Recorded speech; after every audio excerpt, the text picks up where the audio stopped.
නමෝ තස් භගවතු අරහතෝ සම්මා සම්බුද්දස්ස. නමෝ තස් භගවතු අරහතෝ සම්මා සම්බුද්දස්ස.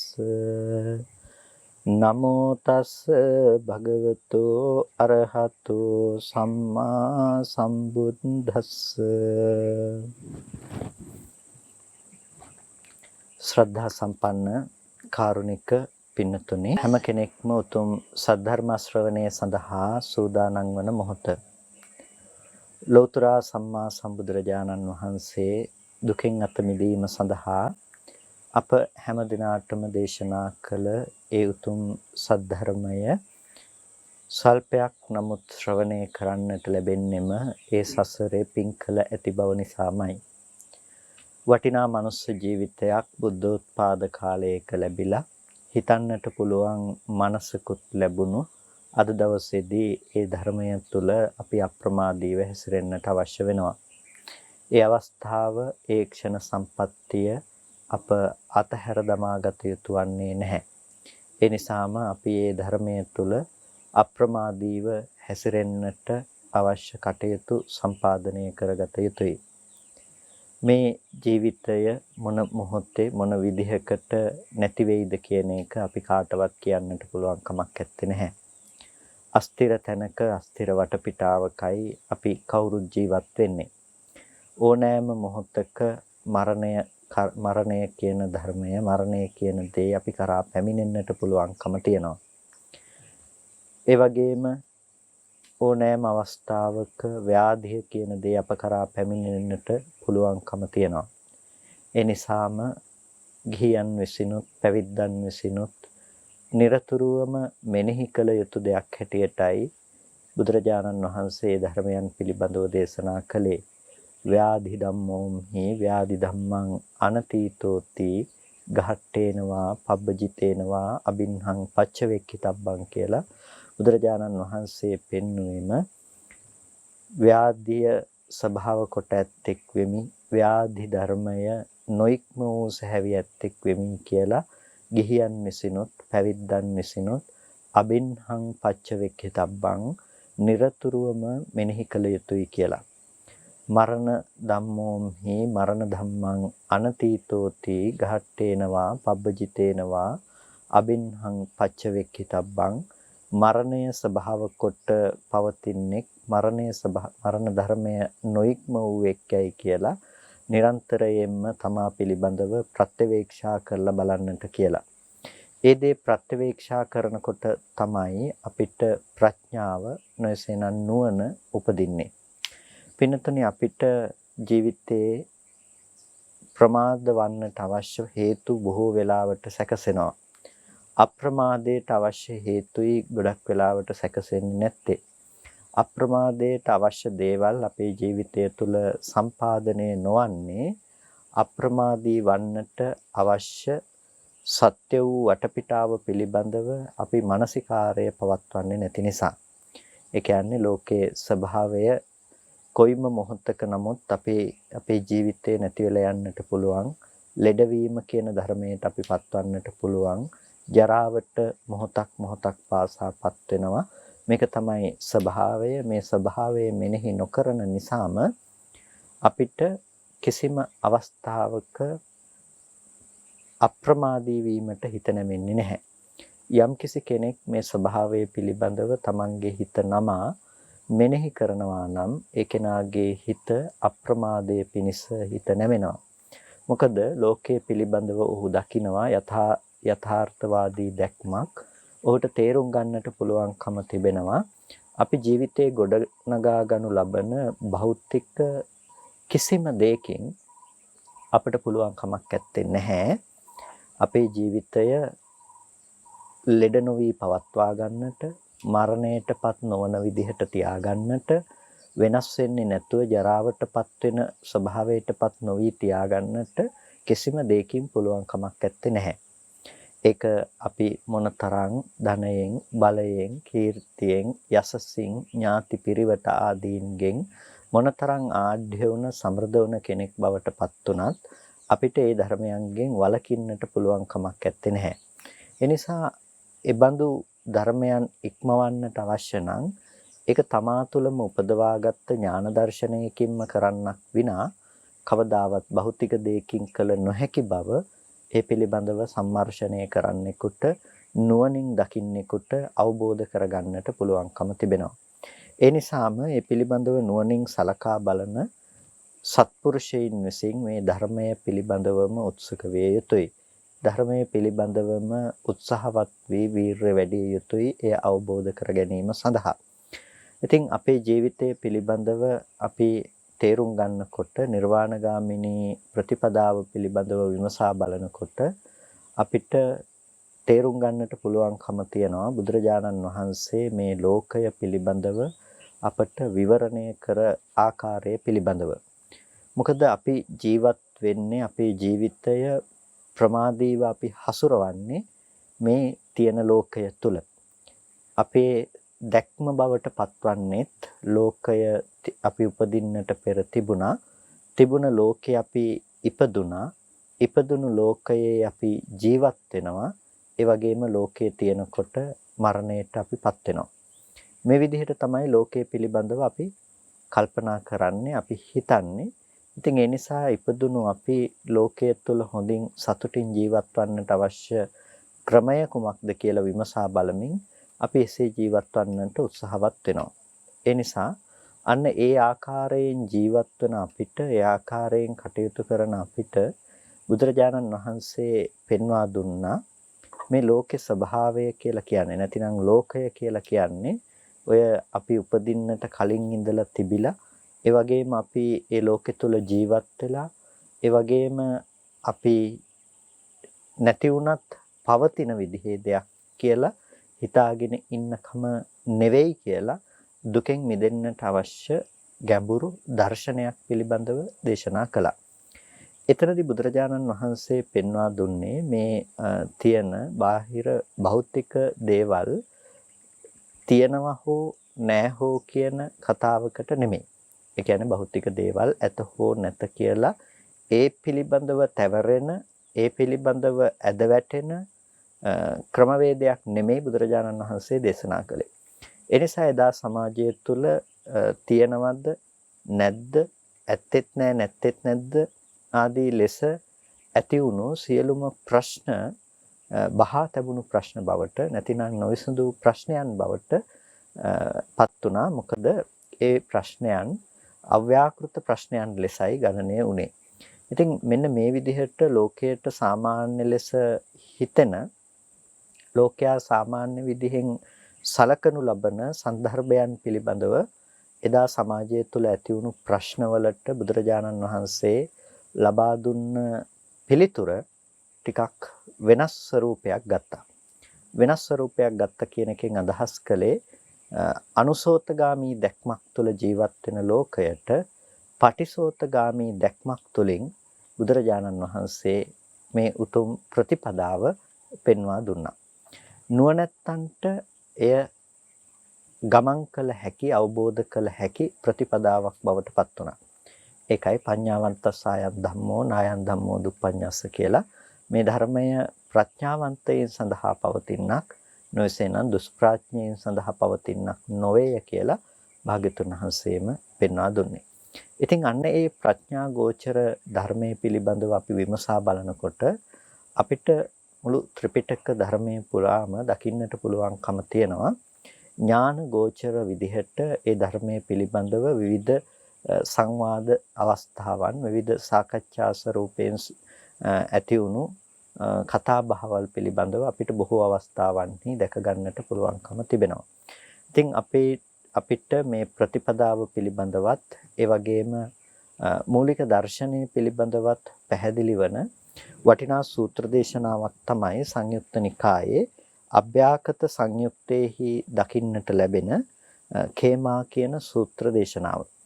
කේමා කියන සූත්‍ර දේශනාව තුළ ඉතාමත් වැදගත් වටිනා ධර්ම කරුණු රාශියක් පිළිබඳව දැක්වෙනවා. බොහෝ වටිනා ධර්ම කරුණු ටිකක් අපිට කතා කරන්නට පුළුවන්කම තියෙනවා. බුදුරජාණන් වහන්සේ සවැත් නුවර ජේතවනාරාමේ වැඩ ඉන්නකොට කේමා කියන භික්ෂුණීන් වහන්සේ කොසල් රට චාරිකාවේ හැසිරෙනකොට අන්තරාජ්‍ය රාජගහන් මේ අන්තරාජ්‍ය සාවත්තින් සවැත් නුවරටත් ඒ වගේම අන්තරාජ්‍ය සාකේත නුවරටත් අතර සවැත් නුවරටත් සාකේත නුවරටත් අතර තියෙන තෝරණවත්තු කියන ගමේ වස්වැසීම සඳහා නැතිනම් වාසය සඳහා එළඹියා. මේ සාකේත නුවරටත් සවැත් නුවරටත් අතර තිබුණු තෝරණවත්තු කියන ගමෙහි යම් කාල සීමාවක් වැඩ ඉන්නට කියලා හිතාගෙන කේමා කියන භික්ෂුණීන් වහන්සේ වැඩ හිටියා. මේ ශාසනයේ ප්‍රඥාවන්ත භික්ෂුණීන් වහන්සේලා අතරින් අග්‍රස්ථානය ලැබුවේ කේමා භික්ෂුණීන් වහන්සේ. භික්ෂුන් වහන්සේලාගෙන් සරියුත්තරුන් වහන්සේ අග්‍රස්ථානය ලබනකොට භික්ෂුණීන් වහන්සේලාගෙන් කේමා භික්ෂුණීන් වහන්සේ තමයි අග්‍රස්ථානය ලැබුවේ ප්‍රඥාවන්ත භික්ෂුණීන් වහන්සේලා අතරින් අග්‍රස්ථානයේ විදිහට. ඉතින් මේ විදිහට තෝරණවත්තු කියන ගමේ ඒ කේමා භික්ෂුණීන් වහන්සේ වාසය සඳහා එළඹුණා. මෙන්න මේ කාල සීමාවෙදිම පසේනදි කොසල් රජුරෝ සාකේත නුවර ඉඳලා සවැත් නුවරට යන ගමන් සාකේත නුවර ඉඳලා සවැත් නුවරට යන ගමන් මේ තෝරණවත්තු කියන ගමට ඒක රත්ති වාසං එක රාත්‍රියක් මේ අනිත් පැත්තට යනකොට එක රාත්‍රියක් ගත කිරීම සඳහා මේ තෝරණවත්තු කියන ගමට එළඹුණා. නැතිනම් මේ ගමේ නතර වුණා.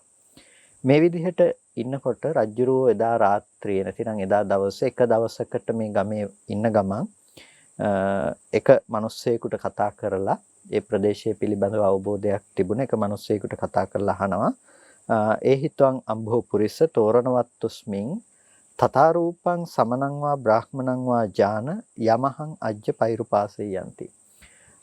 අද දවස අපි බොහොම විවේකයෙන් ගත කරන්නේ. ඉතින් අද දවසේදී මේ ප්‍රදේශය තුල අපිට ඇසුරු කරන්නට සුදුසු ශ්‍රමණයෙක් හෝ බ්‍රාහ්මණයෙක් හෝ ඔබ කවුද දන්න කෙනෙක් ඉන්නවද?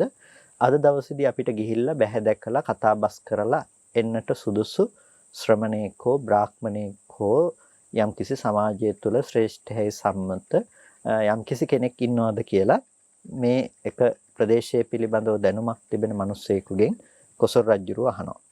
ඊට පස්සේ මේ පුද්ගලයා කියනවා කොසල් රජුරවන්ට ඒවන් දේවාති දේවයන් වහන්සේ ඔව් මේ කේවල කප්පන් තෝරණවත්තුන් අන්වා භින්දන්තෝ නාද්දස තථාරූපං සමනං වා බ්‍රාහ්මණං වා.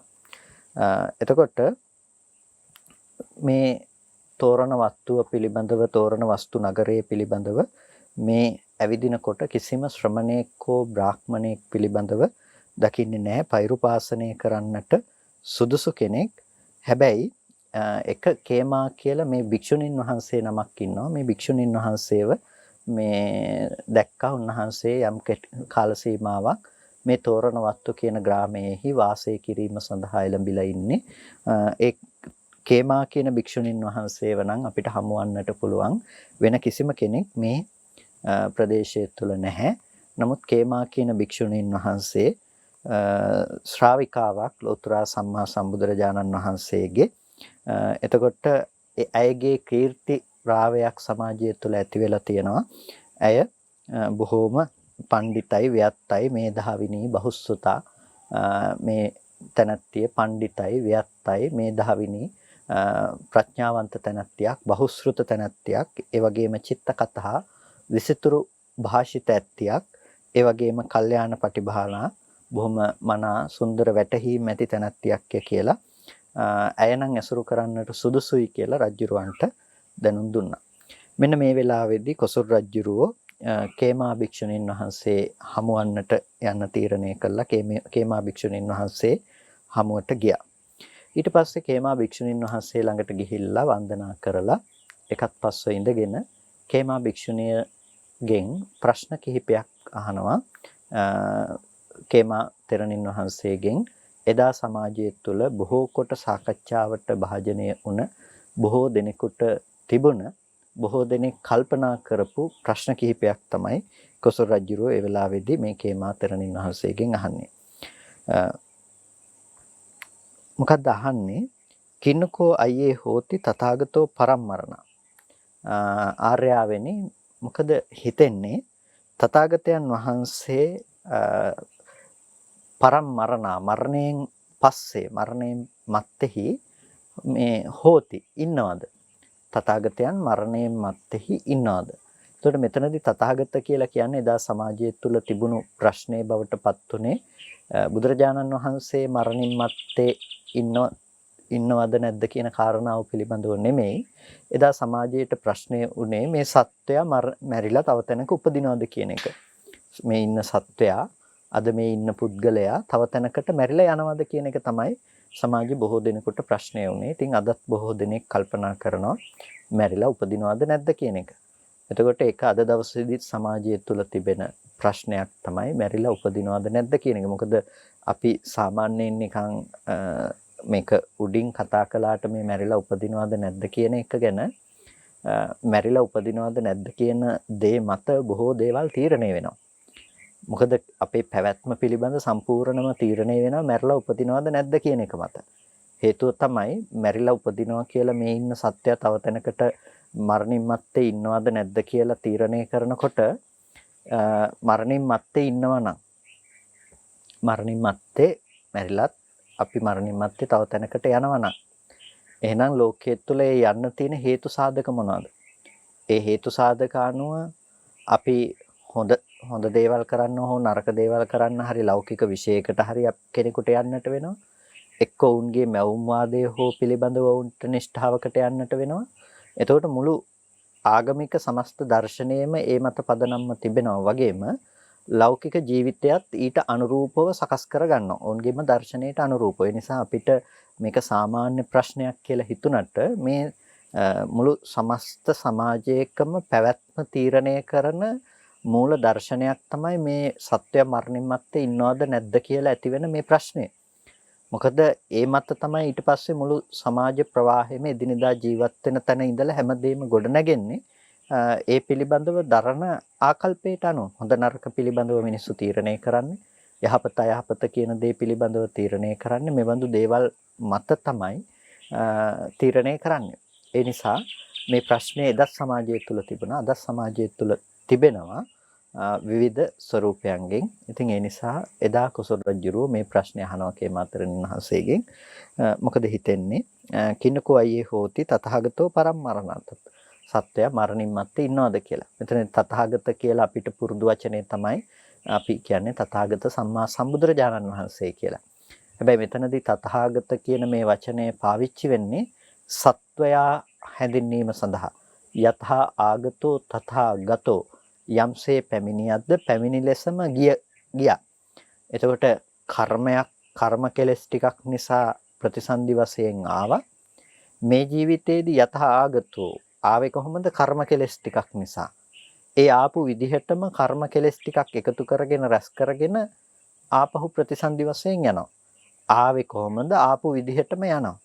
ඒ නිසා ආපු විදිහටම යතහා ආගතෝ යම්සේ පැමිණියේද තථාගතෝ එසේ ගියේ වෙයි. අන්න ඒ නිසා තථාගත කියලා කියනවා සත්වයා හැඳින්වීම සඳහා. ආපු විදිහටම ගියා කියන වචනේ. එතකොට මේ තථාගත කියන වචනේ අපි බුදුරජාණන් වහන්සේට පාවිච්චි කරන්නේ ඒ අර්ථයෙන් නෙමෙයි. බුදුරජාණන් වහන්සේට පාවිච්චි කරන්නේ ඒ ආර්ය ශ්‍රාංගික මාර්ගයේ පිළිබඳව උන්වහන්සේගේ පැමිණීම් අර්ථයෙන්. නමුත් මෙතනදී ලෝකයාගේ සත්වයා හැඳින්වීම සඳහා මේ වචනේ භාවිත වෙනවා මෙන්න මේ අර්ථයෙන්. එතකොට තථාගතයෝ නැතිනම් සත්වයා මරණින් මත්තේ ඉන්නවද නැද්ද? මෙන්න මේ ප්‍රශ්නේ තමයි කුසල රජුරු අහන්නේ. එතකොට මේක අහනකොට මේ කේමාතරණින් වහන්සේ කුසල රජුරන්ට උත්තර දෙනවා. අව්‍යාකතං ඒතං මහරජ භගවතා. මහරජය භාග්‍යතුන් වහන්සේ බුදුරජාණන් වහන්සේ අව්‍යාකතං ඒතං මේ පිළිබඳව ව්‍යාකෘත කළේ නැහැ. මේක කිව්වේ නැහැ. මේක මේ විදිහට වෙනවා කියලා දේශනා කළේ නැහැ. මේක බුදුරජාණන් වහන්සේ කියපු දෙයක් නෙවෙයි. බුදුරජාණන් වහන්සේ අව්‍යාකෘතයි. මේක දේශනා කරන්නේ නැහැ මේ විදිහට වෙනවා කියලා. අනුමත කරන්නේ නැහැ කියලා. එතකොට අහනවා සත්‍ය මරණින් මත්තේ ඉන්නවද කියලා අහනකොට අව්‍යාකෘතයි කිව්වහම ඊට පස්සේ නහෝති තථාගතෝ පරම්මරණ. එහෙනම් තථාගතයෝ නැතිනම් සත්වයා මරණින් මත්තේ එහෙනම් නහෝති නැද්ද කියලා අහනවා. ඉන්නවා කියනකොට ඒක අව්‍යාකෘතයි නම් එහෙනම් නැද්ද? එහෙමත් නැත්නම් හෝතිච නච හෝතිච තථාගතෝ පරම්මරණ. ඇත්තෙත් නැහැ නැත්තෙත් නැද්ද? ඇත්තෙත් නැහැ නැත්තෙත් නැද්ද කියලා අහනවා. නේව හෝති නන හෝති කියලා අහනවා. ඊට පස්සේ මේ නේව හෝති ඇත්තෙත් නැහැ නැත්තෙත් නැහැයි කියලා කියන්න පුළුවන් කමකුත් නැහැ. එතකොට මේ විදිහට නොඑක් ආකාරයට මේ සත්වයා පිළිබඳව යම් කිසි ආකාරයකින් කෙනෙකුට යම් දෘෂ්ටිගතයක් තියෙනවා නම් මෙන්න මේ කාරණා ටික තමයි මෙතනදී මේ කොසල් රජුරෝ අහන්නේ. එතකොට මේ විදිහට අහනකොට මේ හැම එකකටම පිළිතුර වශයෙන් කේමා තෙරණින් වහන්සේ ලබා දුන්නේ අව්‍යාකතං එතං මේක බුදුරජාණන් වහන්සේ විසින් අව්‍යාකෘතයි කියලා. මේක ව්‍යාකෘත කළේ නැහැ කියලා. එතකොට මේ කොසල් රජුරෝ මේ ටික අහලා අහනවා ආර්යාවනි දැන් සත්වයා ඉන්නවද කියලා අහුවාම නැද්ද කියලා අහුවාම ඇත්තෙත් නැහැ නැත්තෙත් නැද්ද කියලා අහුවාම ඒ වගේම ඇත්තේ නැහැ නැත්තෙමත් නැහැ කියලා කියනකොට අපිට මේ විදිහට මේ පිළිබඳව අහනකොට මේ හැම එකකටම අව්‍යාකෘතයි කියලා කියනවා. එතකොට අව්‍යාකෘතයි කියනකොට දැන් මේක ඇත්තටම එහෙනම් මොකද්ද මෙතනද සිද්ධ වෙන්නේ? ඇයි මේක මේ විදිහට හැම එකක්ම අව්‍යාකෘතයි කියලා කියන්නේ කියලා මේ වෙලාවේදී කොසල් රජුරුව කේමා තෙරණින් වහන්සේගෙන් ප්‍රශ්න කරනවා. තේනහි මහරජ තඤ්ඤේ වෙත්ත පටිපුච්චිස්සාමි. එහෙනම් මහරජ ඔබගෙන්ම මම මේ වෙලාවේදී මේ පිළිබඳ ප්‍රශ්න කරන්නම්. යථාතේ කමෙය්‍ය තථානං ව්‍යාකරයාසි. ඔබට යම්සේ වැටහෙනවා නම් වැටහෙන විදිහට මට පිළිතුරු දෙන්නකෝ කියලා අහනවා. තංකිමඤ්ඤසි මහරජ. මහරජ මොකද ඔබ හිතන්නේ? යම් කිසි විදිහකින් යෝ පහෝති ගංගාය වාලිකං ගණේතුං එත්තකා වාලිකා ඉතිවා එත්තකානි වාලිකා සතානි ඉතිවා එත්තකානි වාලිකා සහස්සානි ඉතිවා එත්තකානි වාලිකා සතසහස්සානි ඉතිවා. මේ මහරජ මොකද හිතන්නේ ඔබට මේ ගංගානම් ගඟේ තියෙන මේ වැලි පිළිබඳව වැලි මෙච්චර ප්‍රමාණයකින් වැලි 100ක් තියෙනවා දහසක් තියෙනවා එහෙම නැතිනම් වැලි මෙච්චර ලක්ෂයක ප්‍රමාණයක් මෙතන තියෙනවා කියලා මේ විදිහට ගණනය කරන්නට ගංගානංගඟ පටන් ගන්න තැන ඉඳලා මහ මුහුද දක්වාම මේ තියෙන වැලි ප්‍රමාණය පිළිබඳව මේ විදිහට යම් කිසි දෙයකින් මැනලා ගණනය කරලා කියන්නට පුළුවන් විදිහට සමර්ථ වුණ යම් කිසි ගණන් කරන්න පුළුවන් කෙනෙක් මුද්‍රා තබන්නෙක් හරි ඒ විදිහට ඒ සීමා දක්වමින් ඒ දේවල් ගණනය කරන කෙනෙක් හෝ ඔබ ළඟ ඉන්නවද කියලා අහනවා. ගංගානම් ගඟේ අර තියෙන මහා විශාල වැලි ප්‍රමාණයන් මෙන්න මෙච්චර වැලි ප්‍රමාණයකුයි තියෙන්නේ කියලා ගණනය කරලා කියන්නට පුළුවන් කෙනෙක් ඉන්නවද? නෝ හේතං අයියේ. ආර්යාවනි එහෙම කවුරුත් ඇත්තේ නැහැ. ඊට පස්සේ අහනවා මේ මහ මුහුදේ තියෙන ජලය මෙන්න මෙච්චරයිලා දියනැලි මෙච්චරයි දියලාස් මෙච්චරක් තියෙනවා 100ක් තියෙනවා දහසක් තියෙනවා ලක්ෂයක් තියෙනවා කෝටියක් තියෙනවා මෙන්න මේ විදිහට මහ මුහුදේ තියෙන මේ දේ මෙච්චරයි කියලා මෙන්න මේ ප්‍රමාණයයි කියලා ප්‍රමාණ කරන්නට ගණන් කරලා කියන්නට සමර්ථ වුණ යම්කිසි ගණකෙක් හෝ මුද්‍රාපකෙක් හෝ ඒ යම්කිසි ගණන් කරන්නට දක්ෂ කෙනෙක් ඔබ සතුව ඉන්නවද? ඊට පස්සේ නොහේතං අයියේ ආර්යාවනි එහෙම කවුරුත් එක ගණනය කරලා කියන්නට පුළුවන් කමක් නැත්තේ නැහැ. තංකිස්ස හේතු. ඒකට හේතුව මොකද්ද? මහරජායකට හේතුව මොකද්ද කියලා අහනකොට මහායේ සමුද්දෝ ගම්භීරෝ අප්පමෙයෝ අපරියෝගා හෝති. එතකොට ආර්යාවනි මේ මහා සමුදුර ගම්භීරෝ මහා ගැඹුරුයි මේක.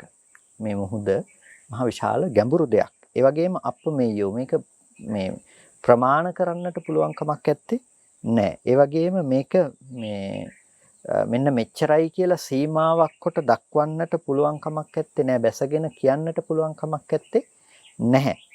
ඒ වගේ අප්‍රමාණකට හැකි දෙයක් තමයි මහා මුහුද කියලා කියන්නේ. ඒ වගේ ප්‍රමාණ වලින් දක්වන්නට පුළුවන් දෙයක් නෙමෙයි වැලි ප්‍රමාණයන් කියලා කියන්නේ. එතකොට මෙන්න මේ විදිහට මේ දේවල් වල තියෙන ගැඹුරු බව එහෙමත් නැතිනම් මේ දේවල් වල තියෙන අප්‍රමාණ බව තව දෙයකට සමාන කරලා දක්වන්නට බැරි බව පිළිබඳව රජුරෝ ප්‍රකාශ කරනවා. ඒවමේවකෝ මහරජ ඒ විදිහටම යේන රූපේන තථාගතං පඤ්ඤාපේයමානෝ පඤ්ඤාපේය තං රූපං තථාගතස්ස පහීනං උච්චෙන්න මූලං තාලවත්තුකතං අනභවං ආයතින් අනුපාද ධම්මා. ඒවමේවකෝ මහරජ ඒ ආකාරයටම යේන රූපේන තථාගතං පඤ්ඤාපේයමානෝ පඤ්ඤාපේය.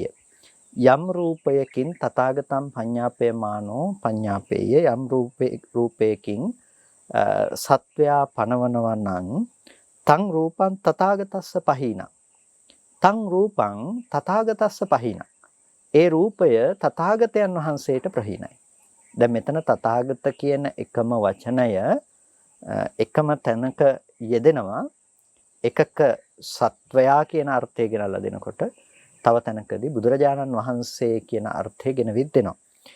මොකද යේන රූපේන තථාගතං පඤ්ඤාපේයමානෝ පඤ්ඤාපේය යම් රූපයකින් තථාගතය පනවනවා නම් ඒ කියන්නේ එතනදී මේ ලෝකේ යම් රූපයකින් සත්වයා පනවනවද ඒ සත්වයා පනවනු ලබන රූපය තථාගතයන් වහන්සේට ප්‍රහීනයි. මේ ලෝකේ යම් කිසි ආකාරයකින් මෙන්න මේ රූපේ නිසයි මේ සත්වයක් ඉන්නවා කියලා කියන්නේ කියලා යම් රූපයක් පනවනවා නම් සත්වයා කියලා ඒ රූපය තථාගතයන් වහන්සේට ප්‍රහීනයි. ප්‍රහීන වෙන්නේ බුදුරජාණන් වහන්සේට. රූපේ ප්‍රහීන වෙන්නේ බුදුරජාණන් වහන්සේට. එතකොට ඒ කුමන රූපේද ලෝකයා මෙන්න මේ රූපය සත්වයක් කියලා පනවනවා නම් එබඳු වූ රූපය බුදුරජාණන් වහන්සේට ප්‍රහීනයි. කොහොමද? උච්චෙන්න මූලං උසුන් මුල් ඇති. ඒ කියන්නේ මුල ගලවලා දාපු දෙයක්. රූපේ පිළිබඳව මුල ගලවලා දාපු දෙයක්. තාලවත්තු කතං මුදුන හිඳපු තල් ගහක් වගේ. තල් ගහක කරටිය කඩලා දැම්මට පස්සේ මුදුන සිඳලා දැම්මට පස්සේ තල් ගහ නැවත දළු දාන්නේ නැහැ. එතකොට ඒ කරටිය කඩපු තල් ගහක් වගේ රූපය එබඳු ස්වභාවයකට පත් කරලා නැවත ආපහු රූපය පිළිබඳව ආපහු නිමිති විදිහට ග්‍රහණය කරලා රූපය පිළිබඳව පැනවීම කරන්නට පුළුවන් කමක් නැත්තේ නෑ. අනභවං කතං ආය ඉපැත්මට යන්නේ නෑ. ආයතින් අනුපාද ධම්මං නැවත ඉපැත්මකට යන්නේ නැහැ. නැවත හට ගැනීමක් ඇත්තේ නැහැ. එතකොට රූප සංඛය විමුක්තෝකෝ මහරජ තථාගතෝ මේ රූපේ පිළිබඳව නුවණින් දැනගෙන රූපයෙන් සම්පූර්ණම මිදුණා තථාගතයන් වහන්සේ. රූප සංඛේ විමුක්තෝකෝ මහරජ තථාගතෝ බුදුරජාණන් වහන්සේ රූපේ පිළිබඳව මිදුණ කෙනෙක්.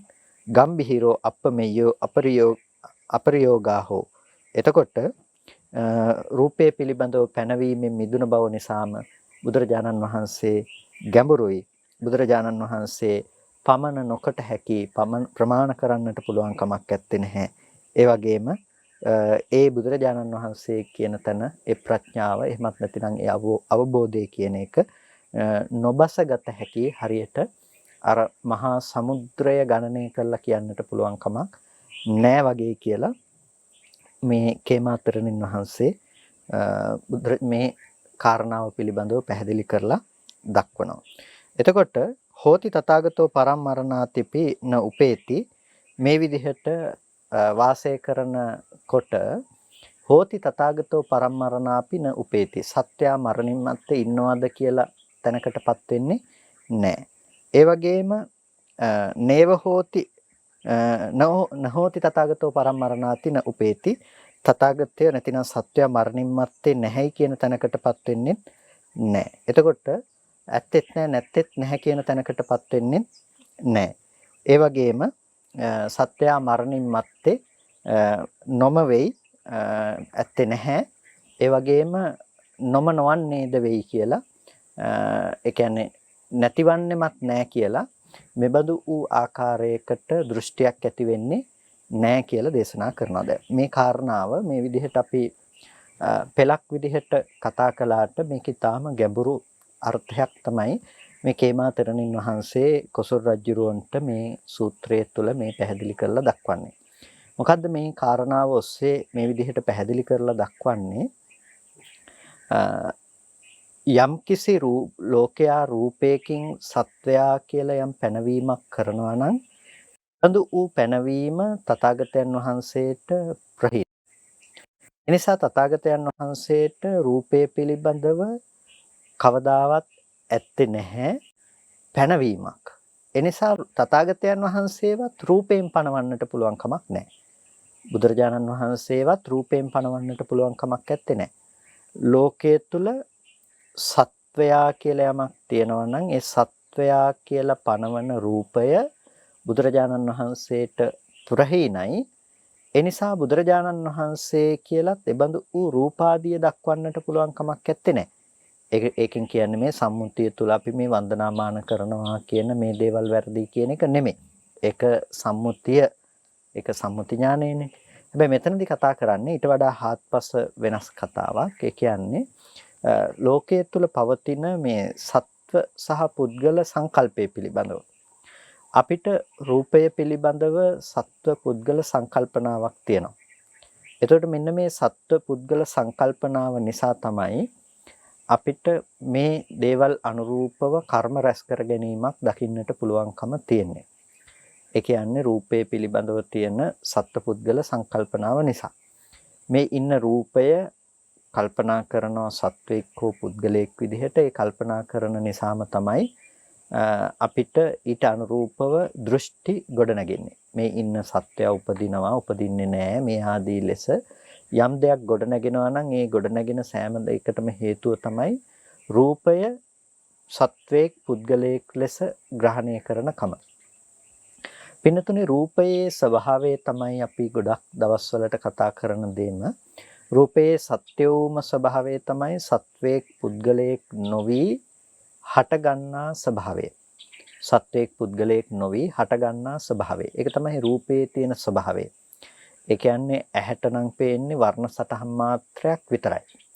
ඒ ඇහැට පේන පාට ටිකේ සත්වය පුද්ගලයෝ හිටියේ නැහැ. ඇහැට පෙනෙන වර්ණ සටහන් මාත්‍රේ වර්ණ රූපයේහි සත්වය පුද්ගලයෝ හිටියේ නැහැ.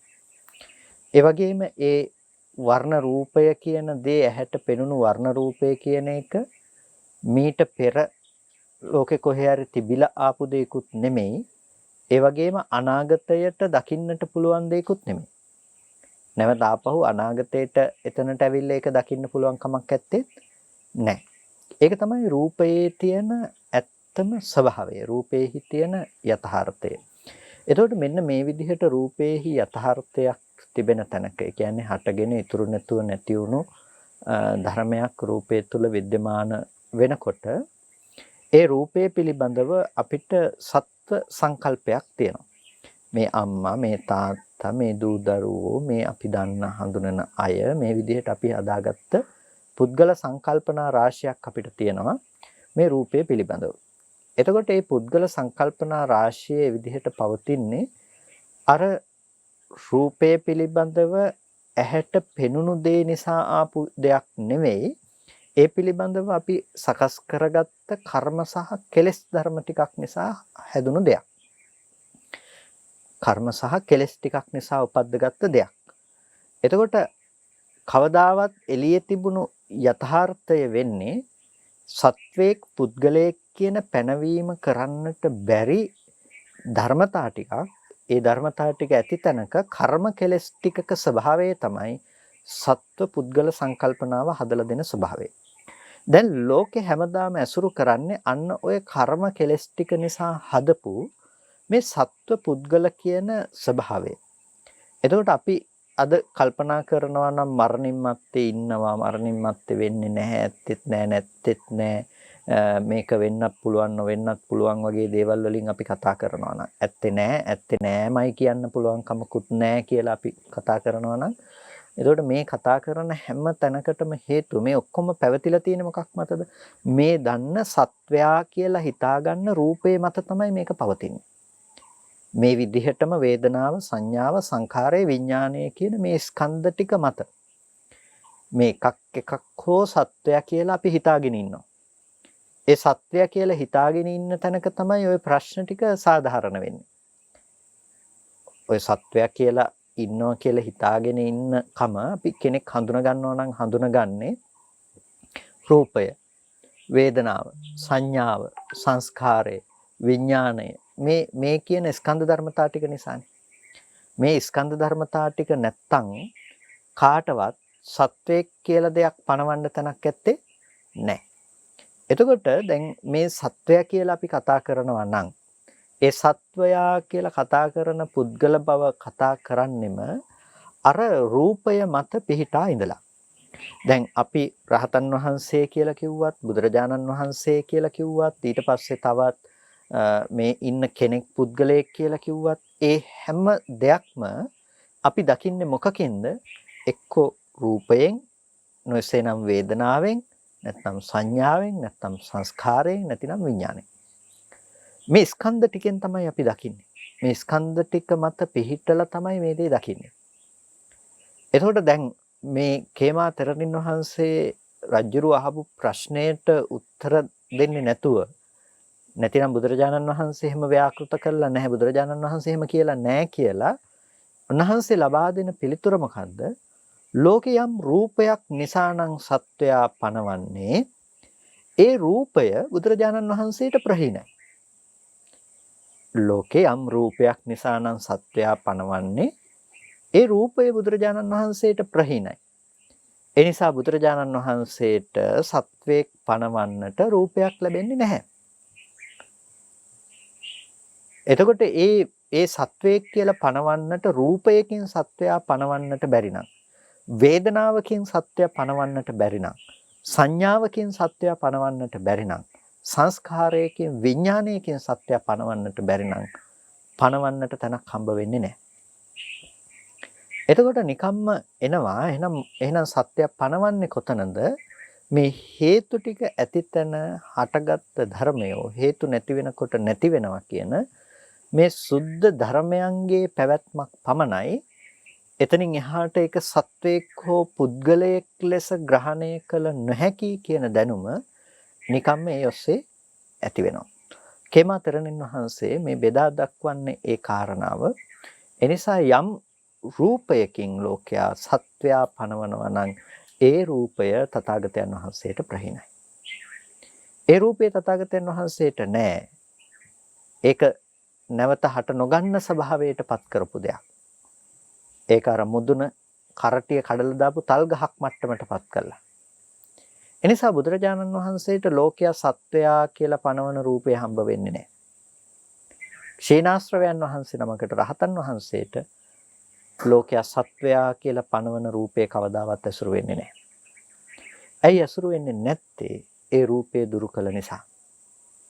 රූපේ දුරු කළේ කොහොමද? රූපේ දුරු කළා කියලා කියන්නේ මේ පේන ඇහැට එන දේ නැති කරන්න පුළුවන් කමක් නැහැනේ.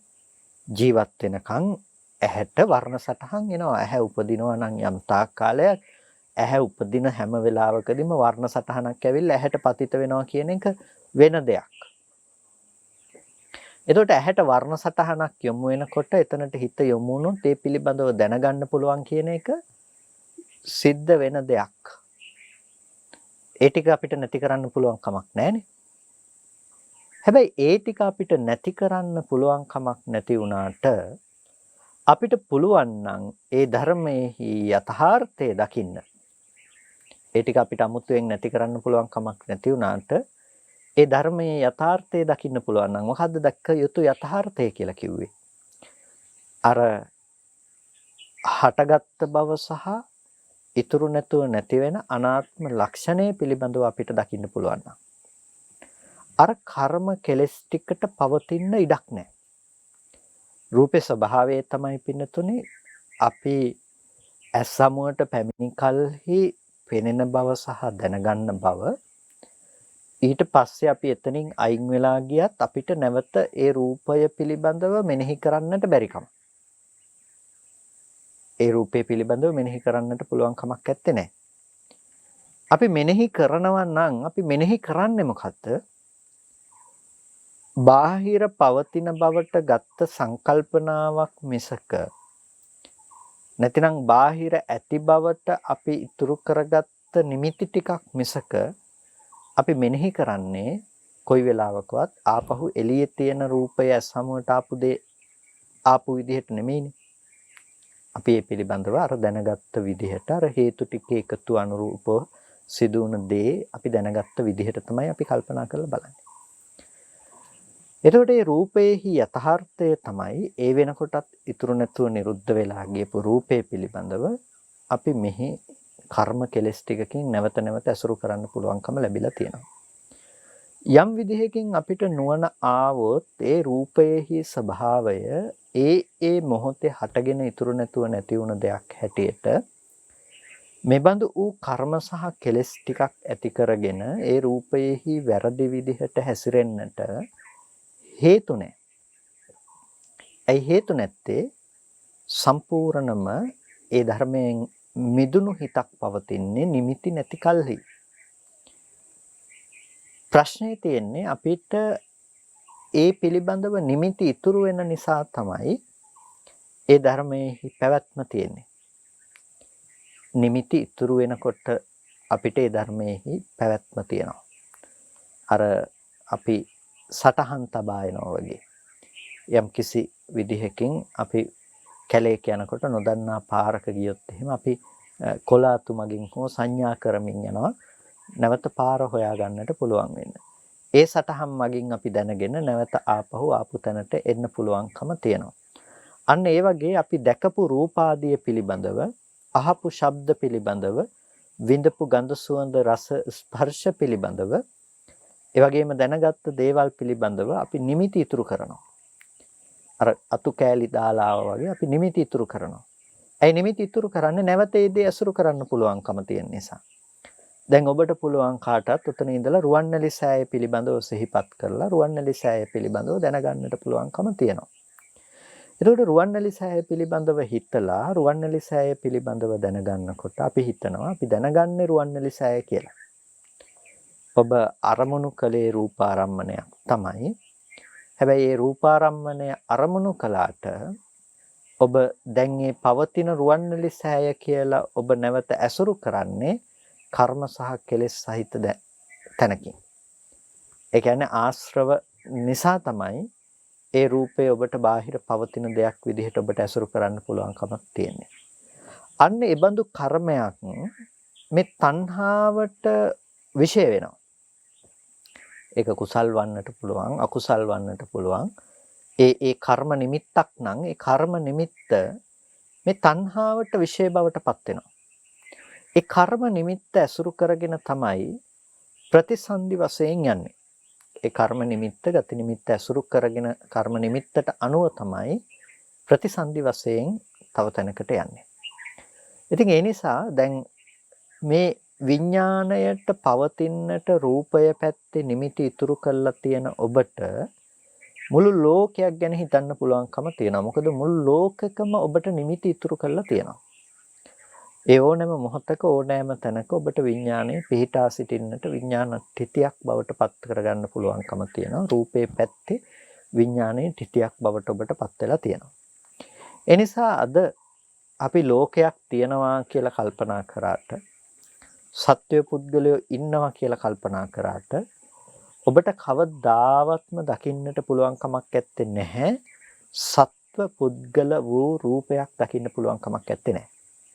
රූපේහි සත්ව පුද්ගල ස්වභාවයක් ඇත්තේ නැති නිසා. රූපේහි ස්වභාවය තමයි අනාත්ම ලක්ෂණය.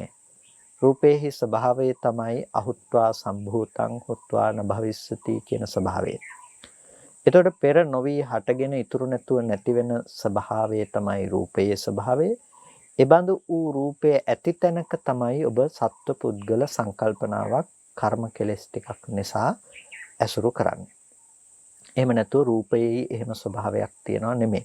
ඒක හරියට අපි අර කවදාවත් යන වාහනයක් ඔබට දකින්න බෑ කියනවා වගේ දෙයක්. පාරේ යන වාහනයක් ඔබට කවදාවත් දකින්නට පුළුවන් කමක් නැහැ.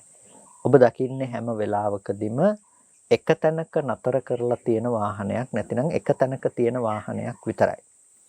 හැබැයි එක තැනක තිබෙන වාහනයක් දකින ඔබට බොහොම වේගෙන් මේක වෙනකොට මෙතන තිබුණ එක මෙතනට ඇවිල්ලා කියලා ඔබ දකිනකොට ඔබට යන වාහනයක් දකින්න පුළුවන්කම ලැබිලා තියෙනවා.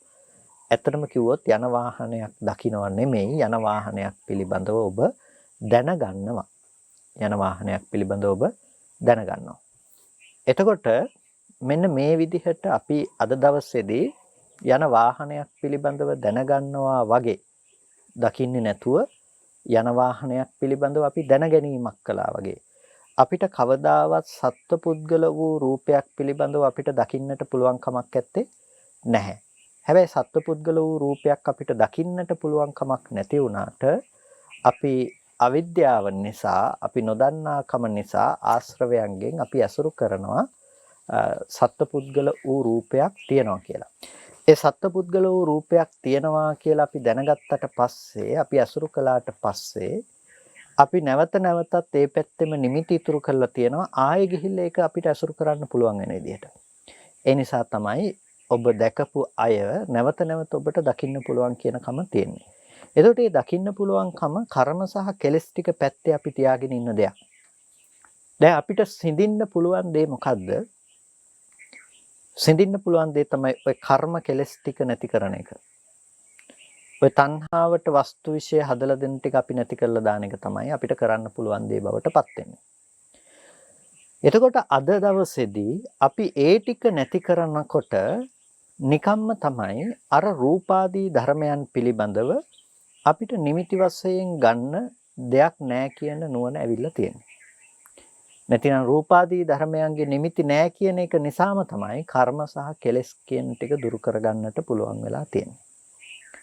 ඒ කියන්නේ මේක දැන් කළ හැකි දෙයක් කියන එක පිළිබඳව මම හිතනවා ඔබට තේරුම් ගන්නට පුළුවන්කම තියෙනවා. මොකද ලෝකයේ ඇසුරු කරන්නේ මෙන්න මේ විදිහට කර්ම කෙලෙස් ටිකක පැවැත්මත් එක්ක.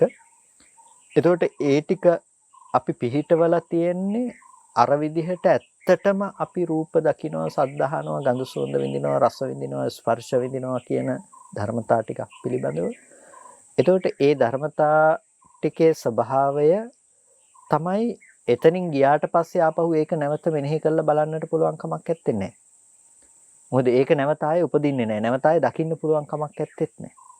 එතකොට නැවත අපි අරමුණු කරලා දකිනවා නම් මේ පැත්තෙන්ම උපද්දලා අර දැකපු දේ පිළිබඳව අපි දැනගන්නවා මිසක කවදාවත් අර ඒක නැවත ඇස් හමුවට දකින්න පුළුවන් කමක් නැත්තේත් නෑ. එතකොට අපිට මේ අනුත්පාදයටපත් වෙනවා කියලා කියන්නේ රූපය අන්න ඒ විදිහට ඒ පැත්තේ නිමිති ඉතුරු නොවන මට්ටමටපත් වෙනකොට ඒ රූපය අනුත්පාදයටපත් වෙන රූපයක් බවට පත් වෙනවා. නැවත නොහට ගන්න බවට යන රූපයක් බවට, කරටිය කඩපු දෙයක් බවට පත් වෙනවා. ඇයි ඒ රූපේ නිමිති නැහැ. නැවත හට ගන්න බවක් ඇත්තේ නැහැ. එතකොට රූපේ පැත්තෙන් ඒ විදිහට සත්වයාව පණවන්නට පුළුවන් කමක් ඇත්තේ නැහැ. රූපේ පැත්තෙන් සත්වයාව පණවන්නට පුළුවන් කමක් නැහැ වගේම වේදනාව පිළිබඳව සත්වයාව පණවන්නට පුළුවන් කමක් නැත්තේ නෑ. මොකද ස්පර්ශ ප්‍රත්‍යයෙන් හටගත්ත මේ වේදනාව ස්පර්ශ නිරෝධයෙන් නිරුද්ධ වෙන නිසා.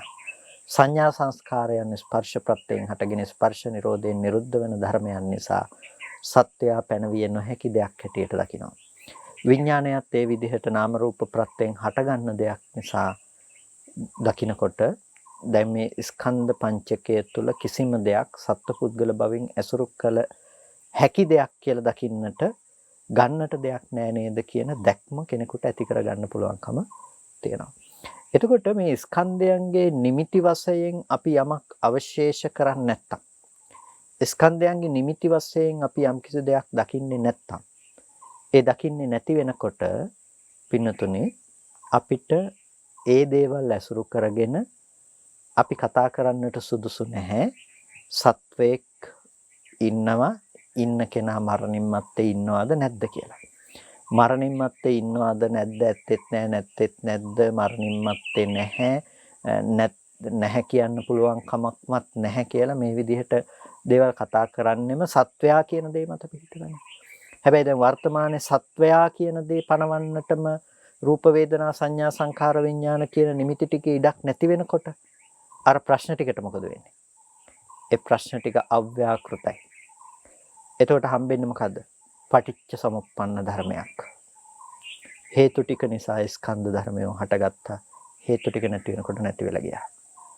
එතකොට අවිද්‍යා කර්ම නිසා මේ විදිහට මෙබඳු ධර්ම ටිකක් සකස් කරගන්නවා නම් ඒ අවිද්‍යා කර්මයට අනුරූපවම තමයි ඒ විපාක ටික උපදින්නේ කියලා දකිනකොට මේක චක්‍රයක් විදිහට, පටිච්ච සමුප්පන්න ධර්මයක් විදිහට මේ වෙන ක්‍රියාවලිය අවබෝධ කරගන්න පුළුවන්කම තියෙනවා. මේක යම් තැනකින් ඡේදනය නොකළොත් මේ ජරා මරණ දුකේ පැවැත්ම අනවතරයෙන් සිදුවන බව ඔහුට තේරුම් ගන්න පුළුවන්කම තියෙනවා ඒ ධර්ම කාරණාව පිළිබඳව අවබෝධයක් ඇති කරගත්තොත්. ඒ නිසා තමයි එයා අප්‍රමාදීව උත්සාහවත් වෙන්නේ මේක කොහොම හරි ඡේදනය කළා දාන්න. මේ වෘත්තය සංසාර පැවැත්ම කියන දේ කොහොම හරි නැති කරන්නට උත්සාහවත් වෙන්නේ. ඒකට දැන් මෙන්න මේ සංසාර වෘත්තේ නැති කරන්නට නම් අපි තේරුම් ගත්තා මේ රූපයකින් නම් සත්‍යය පනවන්නේ. ඒ බඳු රූපය අපිට දුරු වෙන්නට අවශ්‍යයි. ඒ රූපය අපිට තිබුණොත් සත්වයා කියලා පනවන රූපය අපිට තිබුණොත් අනිවාර්යයෙන්ම ඊට අනුරූපව ප්‍රතිසන්දි වශයෙන් යන්නට හේතු තියෙනවා. දෘෂ්ටිගතයන්ට හේතුවක් තියෙනවා. මේක දුරු කරගන්නට නම් අපිට සත්වයා කියලා පනවන්නට පුළුවන් රූපේ දුරු විය යුතුයි. ඒ රූපේ දුරු කරගන්නට අවශ්‍ය ප්‍රතිපදාව පිළිබඳව අපි විමසා බැලුවොත් ඒ ප්‍රතිපදාව අපිට නොඑක් තැන ඉඳලා, ඒ කියන්නේ අපි ඉන්න තැන්වල ඉඳලා අපිට කතා කරන්නට පුළුවන්කම තියෙනවා. ඒ කියන්නේ මේ ශාසනයේ අපි තණ්හාව දුරු කළ යුතුයි, තණ්හාව නැති කරන්නට අවශ්‍ය ක්‍රමය තමයි කතා කරන්නේ. ඒකට තණ්හාව නැති කරන්නට යනකොට අපි තණ්හාව තදංග වශයෙන් අපි තණ්හාව දුරු කරනවා, විස්කම්බන වශයෙන් තණ්හාව දුරු කරනවා, සමුච්ඡේද වශයෙන් තණ්හාව දුරු කරනවා. එතකොට මේ තණ්හාව අපි තදංග විස්කම්බන සමුච්ඡේද වශයෙන් ප්‍රහාණයටපත් කරනකොට අපිට මේ සෑම තැනකටම අවශ්‍ය විදිහට ප්‍රතිපදාව සකස් කරගන්නට පුළුවන්. කෙනෙකුට ඕලාරික වශයෙන්ම තණ්හාවේ පැවැත්ම තියෙනකොට කවදාවත් කිසිම කලෙක සමුච්ඡේද ප්‍රහාණයකට ලක් කරන්නට, කෙලෙස් ධර්මයන් මුලින්ම සිඳ දමන්නට පුළුවන් කමක් නැත්තේ නේ.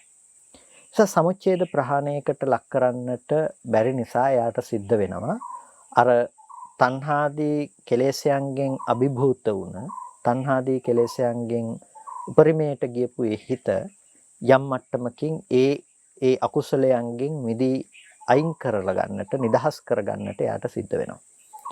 අන්න ඒකට තමයි අපිට චිත්ත ඒකාග්‍රතාවය අවශ්‍ය වෙන්නේ. ඒ තදංග සහ විස්කම්බන ප්‍රහාණයන් නැති කරගන්නට, නීවරණ ධර්මයන් යටපත් කරගන්නට, හිතේ සමාධිය ඇති කරගන්නට. සමාධිමත් මට්ටම ඇති වුණාට පස්සේ තමයි යථාභූත ඥානයක් උපදිනවා නම් යථාභූත ඥානය උපදව ගන්නට පුළුවන්කම තියෙන්නේ. ඉතින් තදංග විස්කම්බන වශයෙන් ඇති කරගන්න ප්‍රහාණයන් සඳහා අපිට ඔබට පුළුවන් ඔබේ ජීවිතය තුළ මේ සම 40 කමඨහන් වලින් Tamanට ගැලපෙන ඕනෑම කර්මස්ථානයක් අරගෙන ඒ කමඨහන දියුණු කරන්නට වඩන්නට පුළුවන්කම තියෙනවා. ඒ කරන්නේ මොකක් අරමුණු කරගෙනද? අර හිතේ වැඩිපුරම තියෙන කෙලෙස් ධර්මයන් යටපත් කරලා ආශ්‍රව ධර්මයන් ටික දුරු කරලා දාලා ඒ ටික යම් මට්ටමකට සමතේකටපත් කරගන්නට තමයි ඒ දේ අපි ක්‍රියාත්මක කරන්නේ.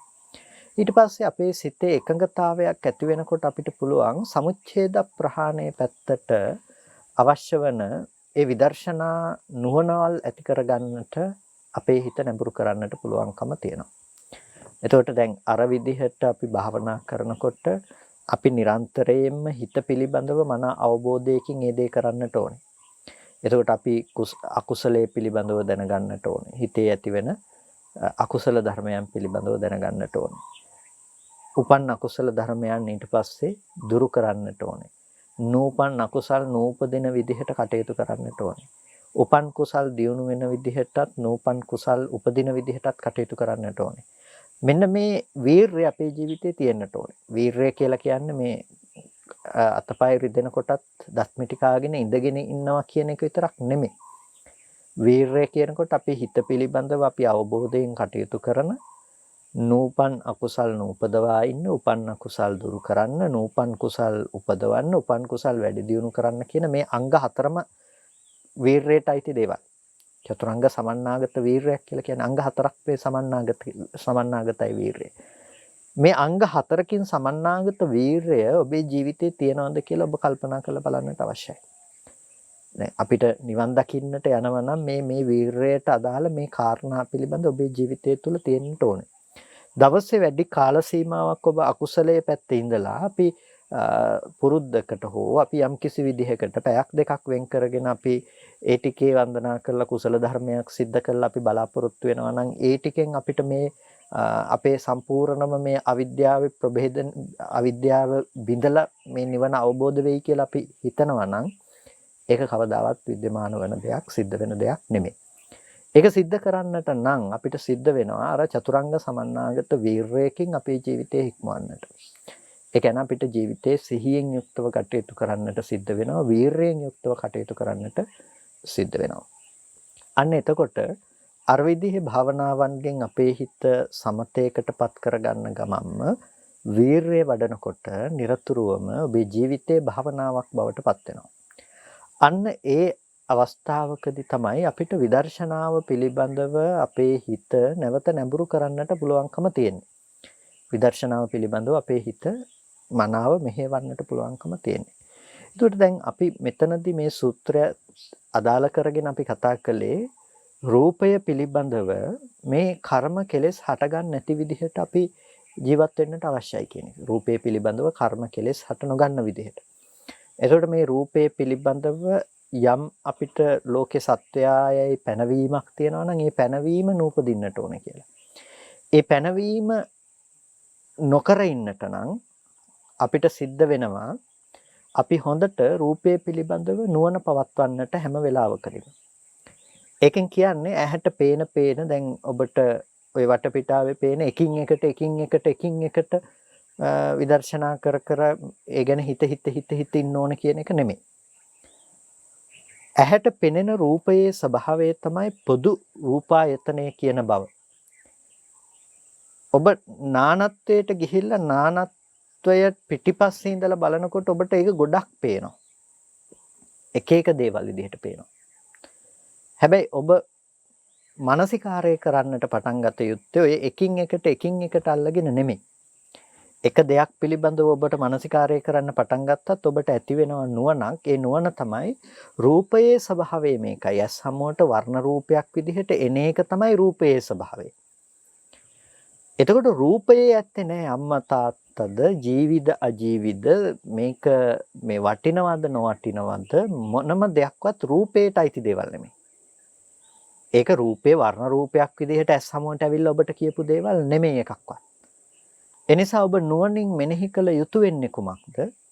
ඔබ නුවණින් මෙනෙහි කළ යුතු වෙන්නේ ඒ රූපය හටගෙන ඉතුරු නැතුව නැති වෙන දෙයක් හැටියට දකින තැන.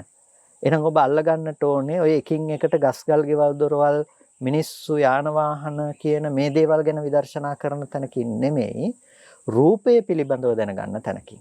අනිත්‍ය අනුපස්සනාවක් විදිහට ඉලක්කගත කරත් ඔබ ඒක ඉලක්කගත කරගන්නට ඕනේ රූපය. ඉති රූපං මෙන්න මේකයි රූපය කියලා කියන්නේ. ඉති රූපස්ස සමුදයෝ මෙහිමයි රූපය හටගත්තේ. ඉති රූපස්ස අත්ංගමෝ මේකයි රූපය අස්තංගමේ. එතකොට අපි ඒක මෙහෙමයි අම්මා කියන තැන තියෙන්නේ මෙහෙමයි තාත්තා කියන තැන තියෙන්නේ මෙහෙමයි දරුවා කියන තැන මෙහෙමයි ගෙදර කියන්නේ මේකයි කියලා එකින් එකට එක දේවල් ගැන හිතන්නට නෙමෙයි ගියේ. අපි පොදුවේ රූපය පිළිබඳව අපි නුවණින් දකිනවා. එතකොට රූපය පිළිබඳව නුවණින් දකිනකොට අපිට එතනදී නිකම්ම නුවණ ඇති වෙනවා අපි හිත පැත්තෙන් මේ විදිහට සංකල්පමය වශයෙන් ගොඩනගා ගන්න දේ මොකද්ද කියලා. දැන් මේ හිත පැත්තේ තියෙන සංකල්පමය වශයෙන් ගොඩනගා ගන්න දේ රූපේ පැත්තට පතිත කරලා දකින්න කම නිසා තමයි මේ දේවල් තියෙනවා කියලා නිමිති ඉතුරු වෙන්නේ. නමුත් අපි රූපේ පැත්තේ පෙන්වලා දෙනවා නම් මේක හටගත්ත ධර්මයේ ඉතුරු නැතුව නිරුද්ධයි කියලා පින්නතුනේ කිසිම විදිහකින් අපිට මේ පැත්තේ නිමිති විදිහට හැසිරෙන්නට පුළුවන් කමක් නැහැ. නිමිති උපදිනවා කියන එකක් කවදාවත් වෙන්නේ නැහැ. එනිසා ඔබ උත්සාහවත් විය යුතු වෙන්නේ ඒ නිමිති නූපදින තත්වයට ඔබේ මනසපත් කරගන්න. ඒ නිමිති නූපදින තත්වයට ඔබේ මනසපත් කරගන්න. ඒකට දැක්ක යුතු දේ තමයි ඉති රූපං කියලා කිව්වේ. මෙන්න මේකයි රූපය කියලා කියන්නේ. ඉති වේදනා කියලා කියනකොට ඒක වේදනාවක් විදිහට ස්පර්ශ ප්‍රත්‍යයෙන් හටගන්න වේදනාවක් විදිහට ඔබ ඇසුරු කරන්නට පුළුවන් මට්ටමට ඉස්සෙල්ලා ඔබේ හිත දියුණු කරගන්නට ඕනේ. මේකෙන් ආපු වේදනාවයි කියලා ඒක තව දෙයකට පවරා දීමක් නැතුව වේදනාව කියන ස්වභාවය ගැන ඔබට අවබෝධ කරගන්න පුළුවන් මට්ටමකට. මෙන්න මේකයි සංඥාව, මේකයි සංස්කාරය, මේකයි විඥානය මේ විදිහට පුළුවන්කම තියෙන්නට ඕනේ. ඒ තැනට අදාළව නුවණක් ඔබට පවත්වන්නට. එතකොට තමයි ඔබට ජීවිතේ නිවන් ප්‍රතිපදාව බොහොම ඉක්මනට ආශ්‍රවයක් ඡේ වෙන පැත්තට නැඹුරුව එක කරගන්නට පුළුවන්කම තියෙනවා. ඒ නිසා ඔබට තමන්ගේ ජීවිතයේ අර විදිහේ අකුසල ධර්මයන් දුරු කරගෙන කුසල ධර්මයන් උත්පාදනය කරගන්න පැත්තට වීරය වඩන ගමන් සමතේ චිත්ත ඒකාග්‍රතාවයේ ඇති කරගන්න ගමන් මෙන්න මේ විදිහට තමන්ගේ හිතේ රූප වේදනා සංඥා සංඛාර විඥාන කියන මේ ධර්මයන් පිළිබඳව නිමිති වශයෙන් හැසිරෙන්නේ නැති මට්ටමකට ඔබේ හිතපත් කරගන්නට කියලා ඔබට බොහොම කාරුණිකව සිහිපත් කරනවා. හොඳයි කල්පනා කරගන්න මේ විදිහට අද ධර්ම ශ්‍රවණය කරගෙන ඔබ සියලු දෙනාම සිද්ධ කරගත්ත කුසල ධර්මයන් අපි අනුමෝදන් කළ යුතු අයට අනුමෝදන් කරමු. පළමුවෙන් අපට අර්ථයෙන් ධර්මයෙන් අනුශාසනා කළ ධර්මාචාර්ය අවසරයි මාංකඩවර සුදස්සන ස්වාමීන් වහන්සේටත් අවසරයි මාංකඩවර නන්දරත්න ස්වාමීන් වහන්සේටත් ස්වාමීන් වහන්සේලා දෙනමටම උතුම් නිවනින් සැනසීම පිණිසම මේ කුසලය හේතු පාරමිතාවක්ම වේවා කියලා ප්‍රාර්ථනා කරනවා. ඒ වගේම මේ සියලුම කුසල ධර්මයන් අපි විශේෂයෙන්ම අද දවසේදී මේ ධර්ම දේශනාව සඳහා ඒ කටයුතු සම්පාදනය කරන ඒ පින්වත් පිරිස නමින් මේ පරලෝකීය ඥාතීන්ටත් අපි අනුමෝදන් කරනවා. විශේෂයෙන්ම මේ පින් අපි මේ වෙලාවේදී අනුමෝදන් කරනවා කැපිටල් වෙනුසෝලෝ සමූහ සංවිධානයේ නිර්මාතෘතුමන් වන වෙනුරද සිල්වා මහතා සහ එම කාර්ය මණ්ඩලයේ නමින් මිය පරලෝක ගිහිල්ලා ඉන්න සියලුම ඥාතිවරුන්ටත් ඒ සියලුම ඥාති වර්ගයා මේ පින් තමන් කළ පිනක් මෙන් සතුටින් සාධනාවෙන් අනුමෝදන් වනු ලබත්වා කියලා සාදුහු කියලා ඥාතීන්ටත් පුණ්‍ය අනුමෝදනා කරන්න. ඒ වගේම අද දවසේදී මේ කුසලය මේ විදිහට සිදු කරනු ලබන ඒ කැපිටල් වෙනුසෝලෝ සමූහ සංවිධානයේ ඒ වෙනුරද සිල්වා මහත්මයා ඇතුළු ඒ සියලුම පින්වත් පිරිසට අපි මේ පින් අනුමෝදන් කරනවා. ඔබ සියලු දෙනාටම මේ කුසලය උතුම් නිවනින් සැනසීම පිණිසම හේතු පාරමිතාවක්ම වේවා කියලා සාදු කියලා පින් අනුමෝදන් වන්න. හැම දිනාටම තෙරුවන් සරණයි.